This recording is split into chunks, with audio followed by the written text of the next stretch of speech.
Well done, good and faithful servant.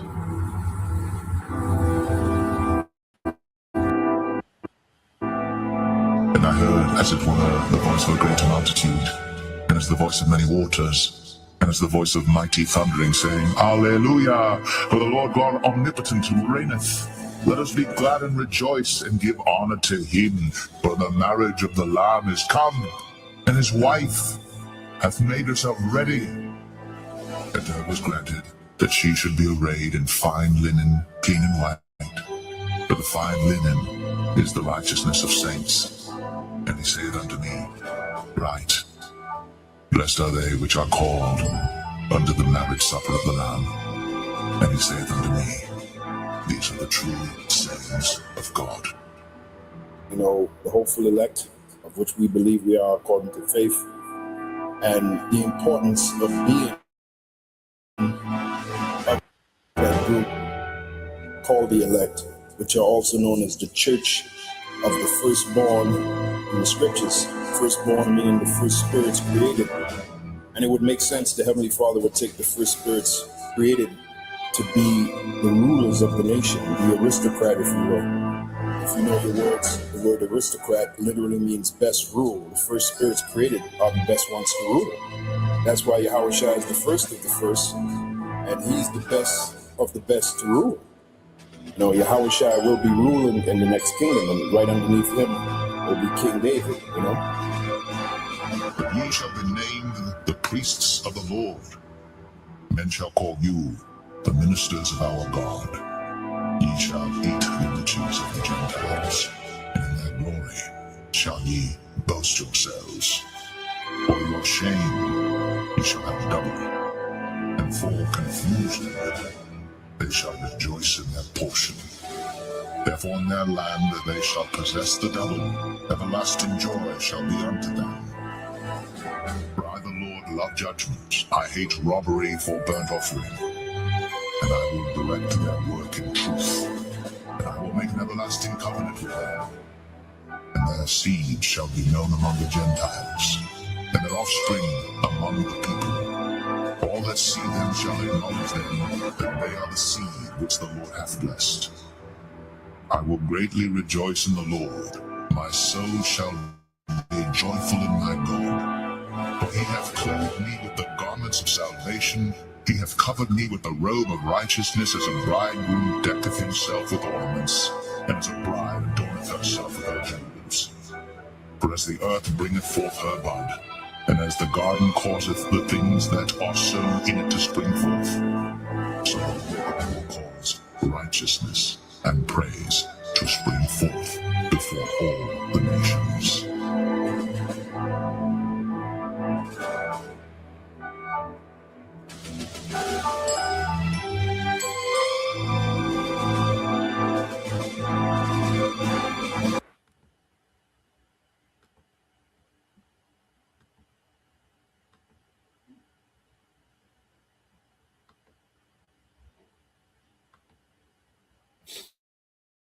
All right, Shalom.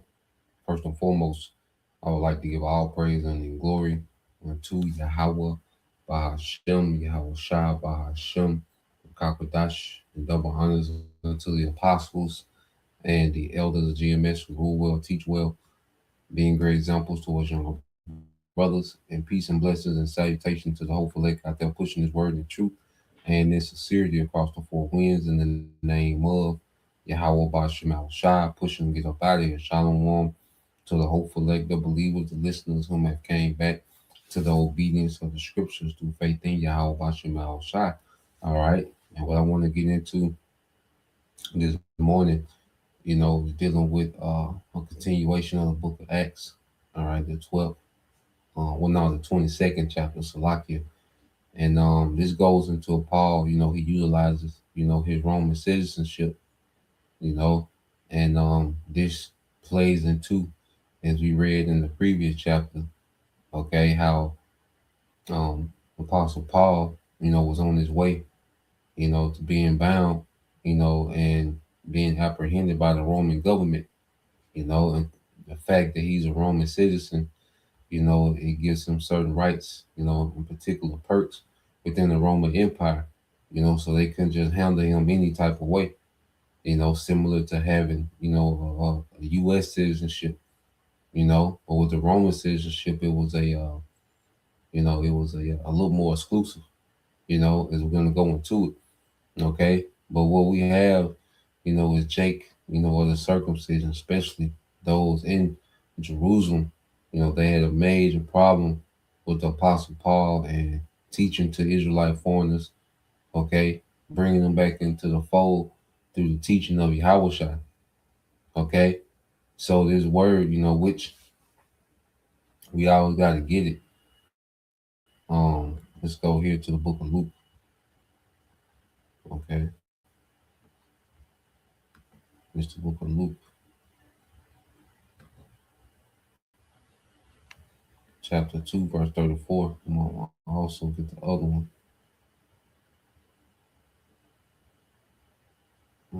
It's the book of Luke, chapter 2, verse 34. It says, "And Simeon blessed them and said unto his mother, Behold, this child is set for the fall and rising again of many in Israel, and for a sign which shall be spoken against." Okay? So Yahweh Shai and the teaching of Yahweh Shai was meant to be a sign that was spoken against. This was going to separate, the elect from the non-elect. Well, Yahweh Shai is that separator, because way our people, the way Israelites respond to Yahweh Shai, well, that separates them from being the elect and the non-elect. Okay, that separate those from the ones predestined to be delivered and those predestined to be destroyed. Okay, Luke 2 and 35 it said, "Yeah, a sword shall pierce through the whole soul also, that the thoughts of many hearts may be revealed." Okay, so the preaching of Yahweh Shai really showed, if the Lord was dealing or not, because it exposed your mind. Okay, and as the Apostle Paul is teaching Yahweh Shai, and these Israelite foreigners are believing and coming back, you see, there's a reaction, okay, of those predestined, to be judged, to be condemned. So just as you have those predestined, okay, for deliverance, to be part of their remnant, to believe, well, there's a predestination of the non-elect, okay, and these things are exposed through the teaching of Yahweh Shai. You look at how people, react now, okay, to Yahweh Shai, okay. The beloved elder brother, Manata Zagba, is always posting, those videos responding to, Jake, all right, trying to condemn, the Hebrew Israelites and speaking against the Hebrew Israelites. And they're being revealed. Their mind, as the preaching going forth, people are revealing their minds, what's inside them. Okay? Like his word is like in what to a two-edged sword. Okay? And it exposes what's inside. You're cut. Okay? A lot of people cut by this word and they're just bleeding out over the internet. Okay? This is 1 Peter 2 and 6. It said, "Wherefore also it is contained in the scripture, Behold, I lay in Zion the chief cornerstone, elect precious, and he that believeth on him, on Yahushua, that chief cornerstone, shall not be confounded." Okay? So those that believe on Yahushua shall not be confounded. Okay? And that's why, as this thing plays out, prophecy play out, we're becoming more and more validated. Okay, what we're saying is making more sense to where you see a lot of people riding the wave of the true men of Yahushua. Okay, when it comes to the talking points, okay, certain topics, certain scriptures, okay, that's becoming, a part of, common conversation. Well, it stems from those true followers in Yahushua.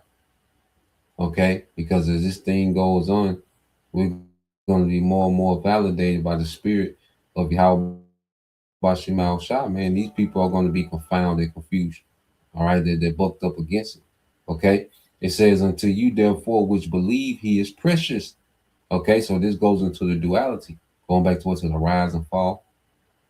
Okay, a sign that should be spoken against. So this goes into the duality of Yahweh, okay? Because Yahweh was meant to cause division and expose, okay, your thoughts, your mind, your spirit, expose what you are, okay?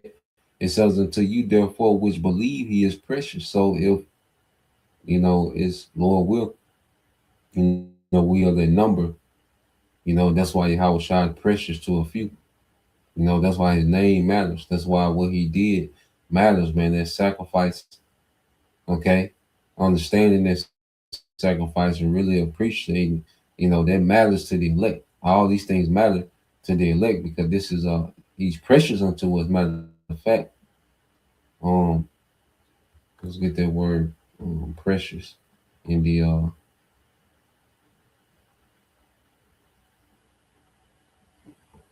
the Greek, right? And I think it's T-May. Strong's G 5092 Timei. T-May. Timei. Okay. T-May. It says a valuing by which the price, okay, is fixed. I'm gonna go down. Yeah, here you go. It said the honor, okay, the honor which belongs or is shown to one, of the honor which one has by reason of rank and state of office which he holds, a deference, a reverence, man. Okay, of the honor which one has by reason of rank and state of office which he holds, man. So we have a reverence and the honor for Yahweh Shai, man. That due to his rank, okay, and who he is, all right, and what the Lord, set for him to do, and he accomplished, man. Okay, Yahweh accomplished a mighty victory for the elect through the crucifixion, man. Okay, through that sacrifice, man. Okay, and to the elect, all this precious, man, and that's factored in to the elect. And the preaching of the word reveals how precious Yahweh Shai is to the elect, man. Okay, it said, but unto them which be disobedient, the stone which the builders disallowed, the same is made the head of the corner. Okay, so unto them niggas that disobedient, okay, the ones that try to disallow Yahweh Shai, also these niggas, even after Yahweh Shai's death and resurrection, okay, they wanted to disallow the word going forth. Okay, Jake was offended at that word going forth. Jake was cut. Okay, you had, those gainsayers when Yahweh Shai was living, but even when he was on the earth, because he's living now. Okay, he's at the right hand now. But when Yahweh Shai was on the earth before the death and resurrection, you had, a mob of niggas that was wanting to disallow, okay, the preaching to go forth. Okay, and then after, okay, he was back in the heavens, back in his rightful position at the right hand of the Father, and it was the disciples, which became apostles. They began to teach. Jake wanted to disallow them. Okay, it says, and they stone the stumbling and a rock of offense, even to them which stumble at the word, being disobedient, whereto also they were appointed. Okay, these niggas was appointed to be disobedient. Okay, they was assigned to be disobedient and reject Yahweh Shai. So we don't marvel at our people that don't believe. Okay, that even proudly speak against this word, because 2/3 were appointed. Non-believers, it's a part of it. It's a necessary. All right, they have a role in prophecy. That's a necessary role. Okay, that has to be played out in prophecy, man.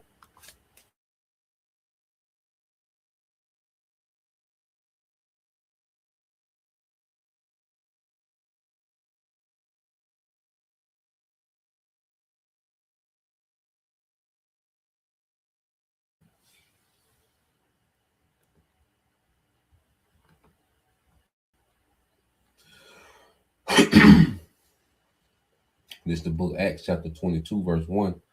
It said, men, brethren, and fathers, hear hear ye my defense, which I make now unto you. So he's speaking to Jake, because now he's speaking in Hebrew. He was speaking to the Roman soldiers in Greek. Okay, but he's speaking to, all right, the mob. What I would call the angry, Hebrew mob. Okay, he's speaking to them in Hebrew. So Acts 21, much like Acts 22 and verse 1. It said, men, brethren, and fathers, hear you my defense, which I make now unto you. And when they heard that he spake in the Hebrew tongue to them, they kept the more silence and said, I am verily a man with the it said, I'm verily a man which am a Jew, born in Tarsus, a city in Cilicia, yet brought up in the city at the feet of Gamaliel, and taught according to the perfect manner of the law of the fathers, and was zealous towards the Most High, as you are this day. And it says, and I persecuted this way unto death, binding and delivering into prison both men and women. And it says, as also the high priest doth bear me witness, and all the estate of the elders, from whom also I received letters unto the brethren, and went to Damascus to bring them which were there bound unto Jerusalem to be punished. And it came to pass that as I made my journey, and I was come nigh unto Damascus about noon, suddenly there shone from heaven a great light round about me, and I fell into the ground, and heard a voice saying unto me, Saul, Saul, why persecutest thou me? And I answered, who art thou, Lord? And he said unto me, I am Yahweh Shai of Nazareth, whom thou persecute. Okay, so he goes into his testimony. He's giving his full testimony. Like, look, I understand where y'all coming from. I used to be on the same thing. Paul was real crafty, man. He was a slippery fellow, in righteousness. You see, we can learn from him. But yeah, he telling them basically, look, I was on the same thing. I get it. You see, so he's giving his whole rundown, his testimony, and then with his famous, road to Damascus moment, when he had to change of heart, from what he used to be on. Okay, like now he encountered Yahweh. You tell him like, nigga, I seen Yahweh. I just had to change. Gee whiz, nigga, what you like, But Jake is unreasonable, as you're gonna get into. He says, and I answered, who art thou, Lord? And he said unto me, I am Yahweh of Nazareth, whom thou persecuted. And they that were with me saw indeed the light, and were afraid, but they heard not the voice of him that spake to me. And I said, what shall I do, Lord? And the Lord said unto me, arise and go into Damascus, and there it shall be told thee of all the things which are appointed for thee to do. And when I could not see for the glory of the light, that chariot, bright and blinded him, but it also goes into him being, seeing with new eyes. He was blind for 3 days. Three goes into understanding. So when his eyes was opened up, it was opened up to a new understanding, new sight, new vision, which we all, when we hear this word, okay, the Lord disrupts, our life, okay, and search this word, okay, and we, have become, blessed with new understanding, blind to the old way, and we began to see with clarity the new way. Okay. So it says, being led by the hand of them that were with me, I came into Damascus, and one Ananias, a devout man, according to the law, having a good report of all the Jews which dwelt there, came unto me and stood and said unto me, Brother Saul, receive thy sight. And the same hour I looked upon him, and he said, the power of our fathers have chosen thee, that thou shouldest know his will, and he, all right, and see that just one, and shouldest hear the voice of his mouth. Okay, so Ananias is confirming, that hey, this is a conversion. You just been, You had an encounter with Yahweh. Okay, you're being chosen as a vessel, as you read about in the book of Acts chapter 9, verse 15. Apostle Paul was singled out as a vessel. And he had a broad and mighty office in Yahweh, man. Okay, it said, "For thou shalt be his witness unto all men, and what thou hast seen and heard. And now, why tarriest thou? Arise and be baptized, and wash away thy sins, calling on the name of the Lord Yahweh Bashem Shai." It says, and it came to pass that when I was come again to Jerusalem, even while I prayed in the temple, I was in a trance, and I saw him saying unto me, Make haste and get thee quickly out of Jerusalem, for they will not receive the testimony concerning me. And I said, Lord, they know that I am imprisoned and beat in every synagogue. All right, it said, and I said, Lord, they know that I am imprisoned and beat in every synagogue them that believed on thee.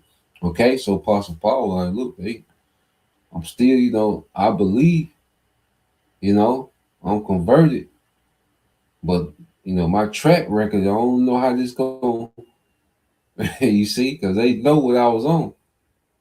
Okay, in which it took a minute for the believer to come around to the Apostle Paul. They were skeptical like this. Y'all show. Because Paul was hard body.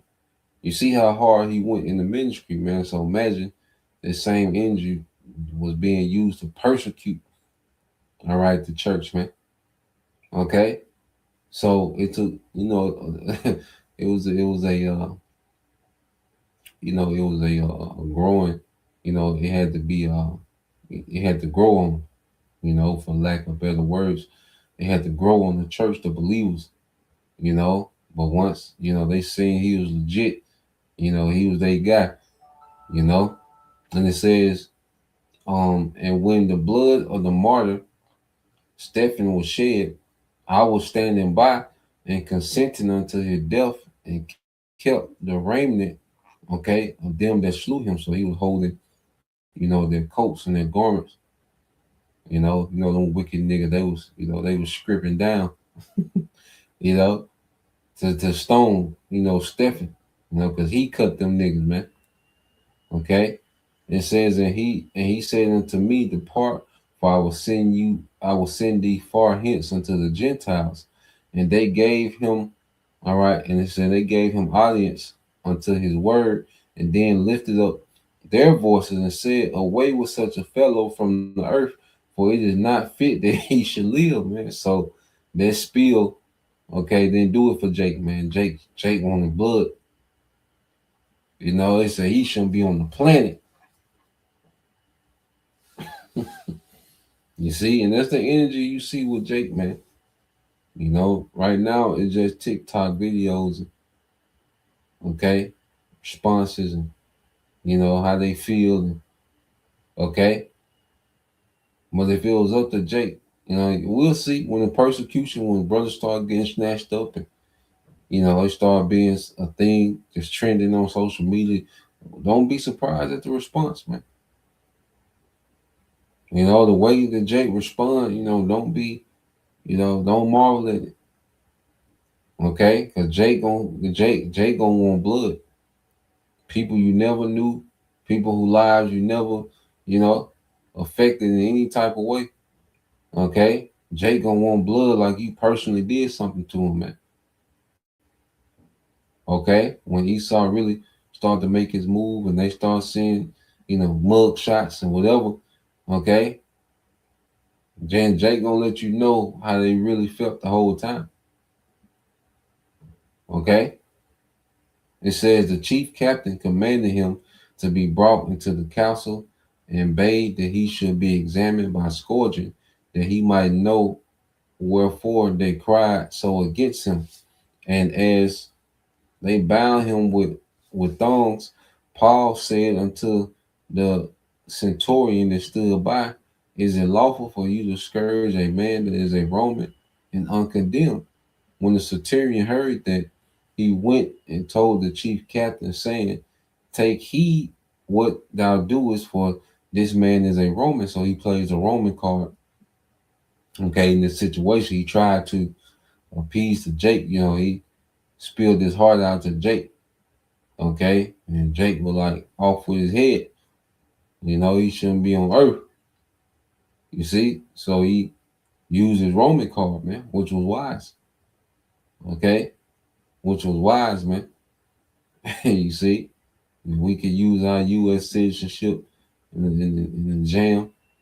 Okay, hell yeah, we will use it. You see, use this word, not abuse it. Okay, so Paul, he practicing what he later preaches. Okay, he says when the centurion heard that, he went and told the chief captain, saying, "Take heed what thou doest, for this man is a Roman." Then the chief captain came and said unto him, "Tell me, art thou a Roman?" He said, "Yeah." And the chief captain answered, "With a great sum obtained I this freedom." So the chief captain, like, I had to buy mine, with a great sum. I had to buy my Roman citizenship. And Paul said, "But I was freeborn," which means he was born into Roman citizenship. Okay. It says, "Then straightway they departed from which," all right, they departed from him which should have examined him. And the chief captain also was afraid after he knew that he was a Roman, and because he had bound him on the morrow, because he would have known the certainty wherefore he was accused of the Jews, he loosed him from his bands and commanded that the chief priests and all their council to appear, and brought Paul down and set him before them.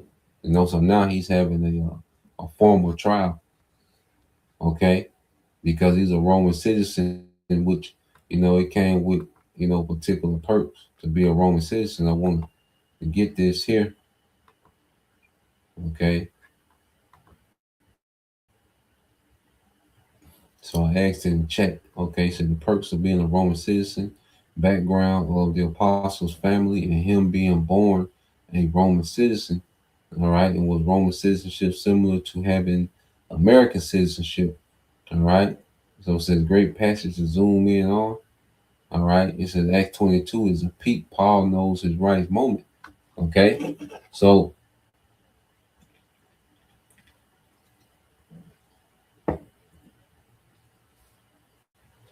when you get into, Salaki, when you get into the book of Acts, chapter 22, it says, why Roman citizenship mattered.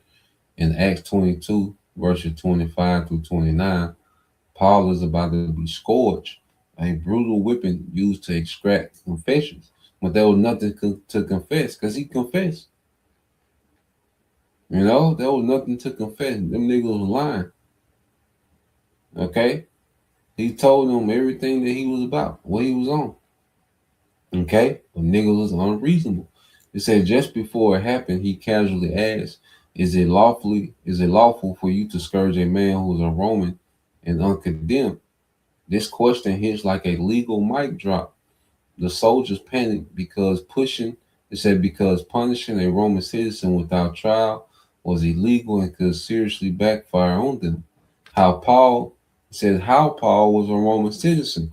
It said Roman citizenship wasn't common, especially for Jews in the eastern, all right, provinces. Paul says, "I was born a citizen." Okay, that tells a lot. Okay, so being a Roman citizen wasn't, common. It was the minority of the Roman Empire. Okay, the actual Roman citizens in the Roman Empire was the minority. It was a more exclusive.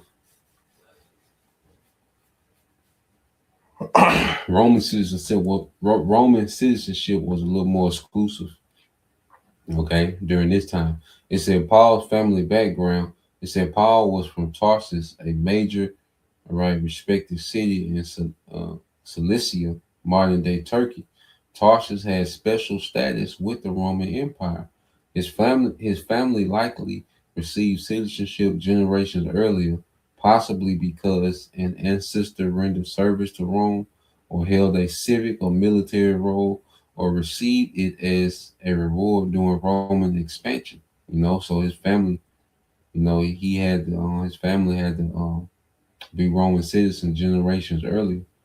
Okay, and that's why as a Roman citizen he was able to uh, be a Pharisee like his father.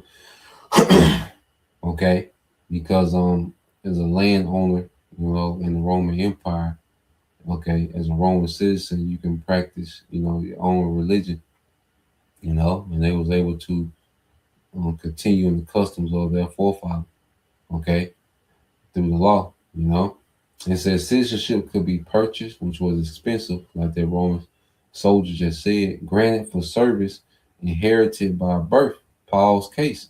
So Paul grew up an Israelite, a Pharisee trained under Gamaliel, Greek speaking, legally Roman.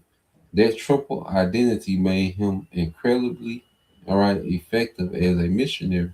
So the Paul, you could tell that, Yahweh Bashim Shai, the Most High, he customized Paul for his mission, and everybody customized, for their office, man. As the scriptures say, a man's gift making room for him. Okay. So the Apostle Paul, he was given the gift, the way he was born and his status and, being raised up in the law, but then encountering Yahweh Shai, it just his the Lord, customized the Apostle Paul for his ministry, man. Just like every brother is customized for their office, man. Whatever their role, whatever their office is, okay, each brother is customized for that, man. Okay. Um, Reading down, it said the triple identity made him incredibly effective as a missionary. It said perks of Roman citizenship as seen in Acts. It said Roman citizenship came with a serious legal protections, protection from cruel punishment, no scourging without trial, no torture to extract confessions, no humiliating penalties reserved for non-citizens, man. And this is why, you had, the crucifixion, that was mainly for non-Roman citizens, man, like Yahweh Shah, okay, like uh, the crucifixion was looked at as a slave death, okay, and if you wasn't a Roman citizen, okay, you'll be punished as it was a slave death, man, a humiliating death, okay, and it was meant it was meant as also, as a psychological thing, okay, to those who would defy Rome, okay. So that crucifixion was a public humiliation, okay, being scourged, by that whip, okay. It was psychological, okay, to those that were subjugated to the Roman Empire throughout, those different provinces, man, okay. So going back, it said right to due process, a formal trial, legal appeals, protection from mob justice, man. All right, because Jake was finna give out mob justice, man. Okay, they were trying to beat him to death. Okay, but since he's a Roman citizen, he was exempt from those things. Okay, that's why he was able to come before, certain kings and, governors. And, you see, men of high status because his citizenship granted him an audience. Okay, it says right to appeal to Caesar. It said Paul later uses this in Acts 25. This literally gets him to Rome on the empire's dime. Okay.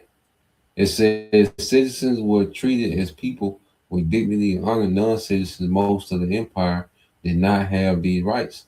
Okay. So it says it was Roman citizenship like American citizenship. It says yes, in principle, all right, no in scope.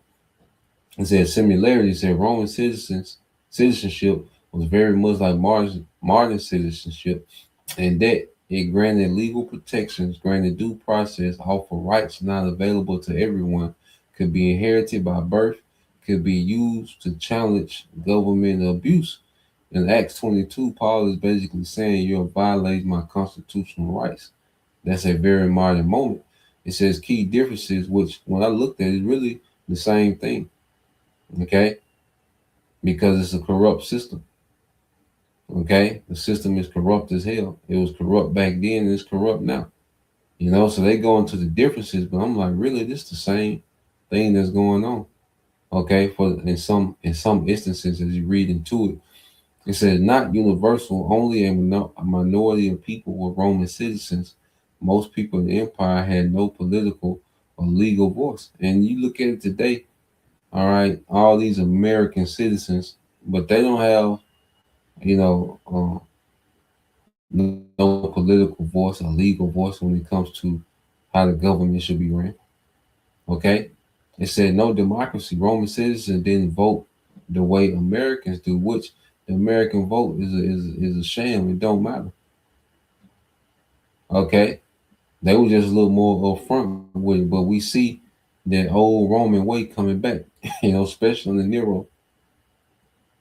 Okay, but they're voting. Okay, didn't play a major part. Okay, within Roman politics. Okay, in a lot of instances, you did have votes. They did do votes and ballots. Okay, in certain instances. Okay, but not like America where you just vote on everything. The judge, the local official, the sheriff, you just vote on everything. Okay, and it says power was concentrated in elites. All right, and emperors. And not we seeing this today. Okay, where the power, okay, or the government, you see, the power of the empire is concentrated amongst the elites and the emperors, man. Okay, the same thing today. You see, and this Trump, which we know he's an ancient emperor coming back, Nero coming back. Okay, you see that the power is concentrated amongst that class, man, from Trump. Which he's a small guy in the scheme of things. Okay, with the little authority that he has. Okay, it's concentrated, and the rest of the authority is concentrated amongst those elites. Okay, who set them up. So we're seeing the same thing today. It says showing you that we are what in Rome 2.0, man. That deadly wound was healed. Okay. It says unequal application says wealth and status still matter a lot. A poor citizen had fewer practical protection than a rich one. It's the same thing today. Okay. Wealth gives you, it's like you can be a citizen. Okay, but if you're poor, you just have the basic citizenship. You don't have the perks and privileges of a rich citizen. Okay, someone with wealth and status, man. Okay, it says citizenship is privilege, not assumption. In Rome, citizenship was a status marker. All right, in the U.S., citizenship is a baseline expectation, man. Okay, so yeah, that's the point. Just wanted to get into that. So that concludes that chapter, Acts 22. Just want to tap into Roman citizenship and compare it to today. All right, what you see a lot of similarities, man. So just like people, are reincarnated in the earth, well, those kingdoms, because the kingdom is made up of what people. Okay, so those same spirits of the ancient Roman Empire, from the higher up, the elite families, the emperors, okay, the subjects of Rome, well, they're all back today. Okay, and this is what we're seeing, playing out. Okay, real time, because this time Yahushua ain't coming to be a sacrifice. He's coming to judge. Okay, he's not going to meet thee as a man. He's coming to this new Roman Empire. Okay, with judgment. You see, real quick, let's go over here. You see, now he's coming to do what they fear he was going to do, over 2,000 years ago. You know, because they would thought he was coming, you know, to wage war, okay, against Rome. All right, but it wasn't time. But now it is that time. Revelation 12:7 says, and there was war in heaven, all right, which is the atmosphere. Michael, which represents the armies of heaven, okay, which are going to be, you know, assisting Yahushua, okay. And it says, Michael and his angels fought against the dragon, and the dragon fought and his angels and prevailed not, neither was their place found any more in heaven. So the heavenly host led by Yahushua is going to fight against the militaries of the dragon, which is Rome. Okay, Rome reloaded, man, the Roman Empire. Okay, America, NATO, and the EU, man. You see, he's going to come remove this government by force. You see, and this is what they feared last time. Here, he had all those Hebrew, men slew. Okay, but they were thinking he was going to be on this time. If he grew up, they thought he was going to be on this time. But nah, it wasn't that time. Now he's coming back on that time. Okay, and you was not going to be able to lay a hand on him. Okay, and he's coming to wage war, man. It's going to be all offense. Okay, it's going to be all offense, man. It says, and prevail not, neither was their place found any more in heaven. And it says, and the great dragon was cast out, that old serpent called the devil and Satan, which deceived the whole world. He was cast out into the earth, and his angels were cast out with him, man. Okay, so these devils are going to lose. And this is what these devils are trying to fight up against. This is what they're trying to establish. Okay, a digital. This nigga think if he can get a digital system in place before this happened, he wins. Nah, man, y'all shot. It's gonna come tear that shit down, man. All right, their place, their position, their authority shall be found no more in heaven in rulership. Okay, and them and all their military, okay, weaponry that's in the heavens, the atmosphere. Okay, the air force, the air forces of the world, okay, are going to be obliterated at the coming of Yahweh. Okay, it says and the great dragon was cast out. Okay, and this is Esau being cast out of power, man.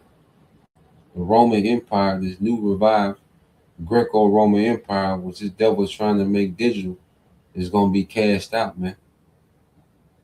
Okay, Yahweh is coming to stomp it out. Okay, so yeah, that's the point, Just wanted to get into this. So Lord will you brothers, all right, and you sisters were edified once again. We give all praise and glory unto Yahweh, Bahashem, Yahweh Shah, Bahashem, Kakadash. Double honors unto the apostles and the elders of GMS who rule well, teach well, being great examples towards younger brothers. And peace and blessing, salutation, and hopefully shalom.